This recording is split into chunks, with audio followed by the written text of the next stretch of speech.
샬롬 샬롬 샬롬 샬롬. 하나님 사랑합니다. 여러분 주 안에서 사랑합니다. 예레미야 25장 1절에서 14절 말씀, 회복의 은총을 꿈꾸는 저와 여러분들이 되시기를 주님의 이름으로 축복합니다. 오늘 본문, 바벨론 지역의 느부갓네살이 왕위에 올랐을 때 하나님께서 예레미야를 통해서 하신 말씀입니다. 유다의 왕 요시아의 아들 여호야김 넷째 해 곧 바벨론의 왕 느부갓네살 1년에 유다의 모든 백성에 관한 말씀이 예레미야에게 임하니라. 이렇게 시작이 됩니다. 1절이 선지자 예레미야가 유다의 모든 백성과 예루살렘의 모든 주민에게 말하이르되 유다의 왕 아몬의 아들 요시아 왕 13째 해부터 오늘까지 23년 동안 야훼 말씀이 내게 임하기로 내가 너희에게 꾸준히 일렀으나 너희가 순종하지 아니하였느니라. 그러므로 야훼께서 그의 모든 종 선지자를 너희에게 끊임없이 보내셨으나 너희가 순종하지 아니하였으며 귀를 기울여 듣지도 아니하였도다. 그가 이르시기를 너희는 각지의 악한 일과 악행을 버리고 돌아오라. 그러면 나 야훼가 너희와 너희 조상들에게 영원부터 영원까지 준 그 땅에 살리라. 너희는 다른 신을 따라다니며 섬기거나 경배하지 말며 너희 손으로 만든 것으로 나의 노여움을 일으키지 말라. 그러면 내가 너희를 해하지 아니하리라 했으나 너희가 내 말을 순종하지 아니하고 너희 손으로 만든 것으로 나의 노여움을 일으켜 스스로 해하였느니라. 야훼의 말씀이니라. 7절까지 말씀이 이렇게 증거되어지고 있습니다.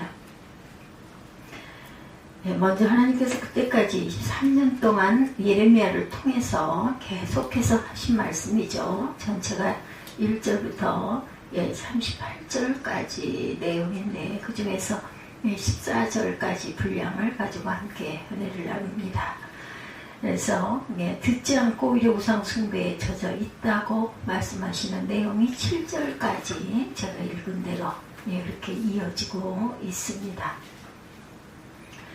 하나님이 북방 모든 족속과 하나님의 종 느부갓네살을 불러서 이도 땅과 그 거민과 사방 모든 나라를 쳐서 그들을 진멸하죠. 8, 9절에 보면 이렇게 말씀하고 있어요.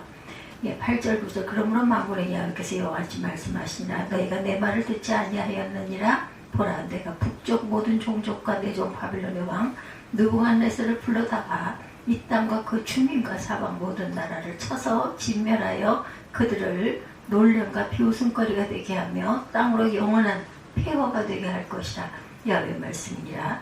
내가 그들 중에서 기뻐하는 소리와 즐거워하는 소리와 신랑의 소리와 신부의 소리와 맷돌 소리와 등불빛이 끊어지게 하리니 이 모든 땅이 폐허가 되어 놀랄 일이 될 것이며 이 민족들은 70년 동안 바벨론 왕을 섬기리라.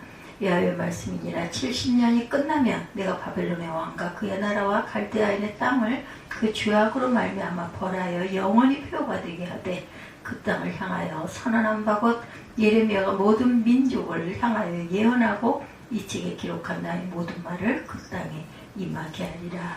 그래야 여러 민족과 큰 왕들이 그들로 자기들을 섬기게 할 것이나 나는 그들의 행위와 그들의 손이 행한 대로 갚으리라. 14절 본문 14절까지인데 행한 대로 갚겠다고 말씀을 하죠. 우리는 하나님의 은총을 입은 그러한 저와 여러분들이에요. 오늘 본문을 보면 이 세상의 모든 일이 하나님의 섭리 가운데 이루어지고 있다. 온전히 이루어질 것이라. 내가 보내어 북방 모든 족속과 내 종 바벨론 왕 느부갓네살을 불러다가 이 9절에서 보내어 그리고 불러다가라는 말을 주목해 보십시다. 하나님께서 우리만 사명을 줘서 이 땅 이곳에 보낸 것이 아니다. 하나님은 나쁜 사람도 보내고 악한 사람도 보냈다. 그리고 하나님은 우리만 부르신 것이 아니고 나쁜 사람도 부르셔서 하나님의 뜻대로 사용하신다.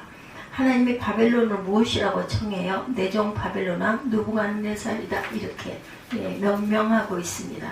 하나님은 우리만 종으로 사용한 것이 아니라 악한 사람도 악한 대로 종으로 사용하신다.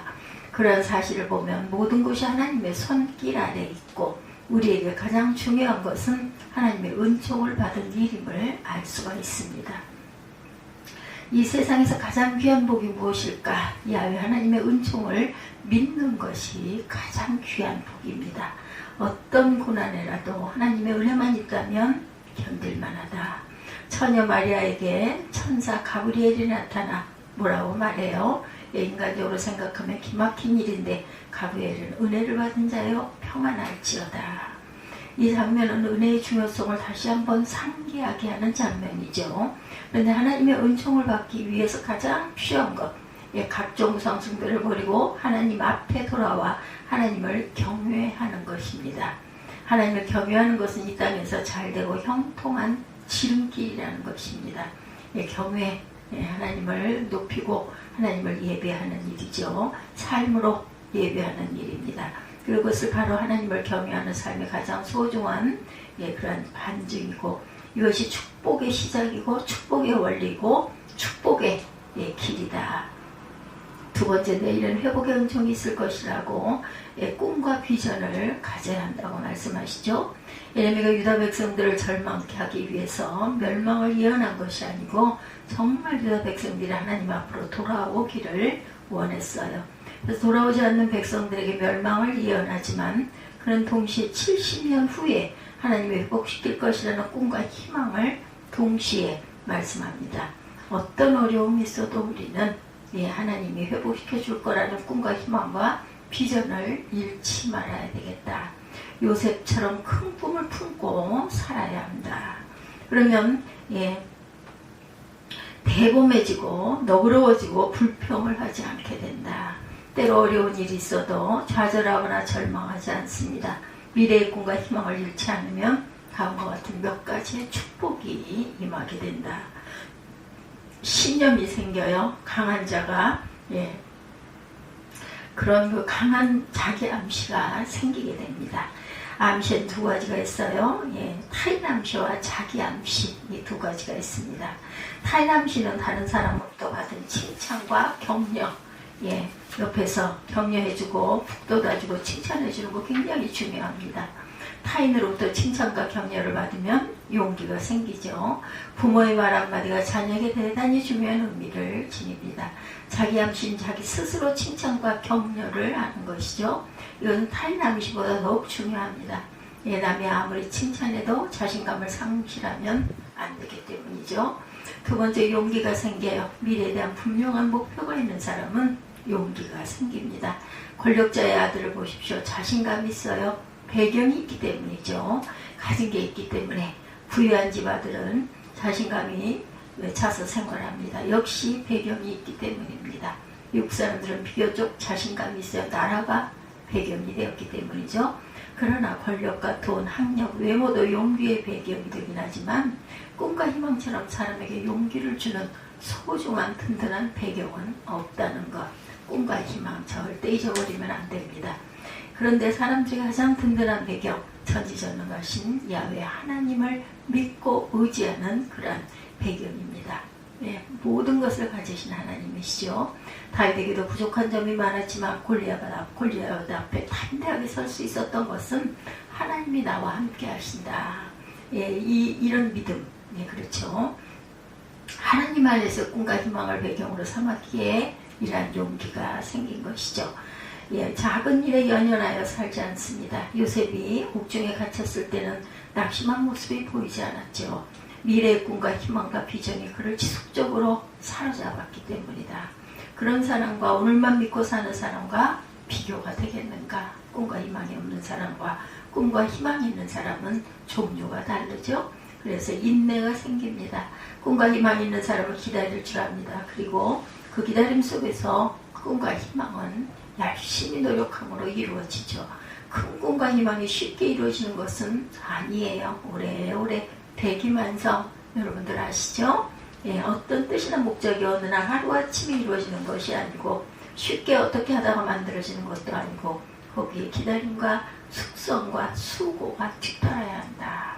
익으려면 김치 한 폭도 익으려면 숙성기간이 필요하죠. 분명한 목표, 거룩한 목표를 세우고 하나님 안에서 희망을 가지고 인내하며 최선을 다하며 살아가야 된다. 하나님 우리의 꿈을 반드시 성취시켜 주실 것이라는 것을 잊지 않는 저와 여러분들이 되시기를 주님의 이름으로 축복합니다. 기도하시겠습니다.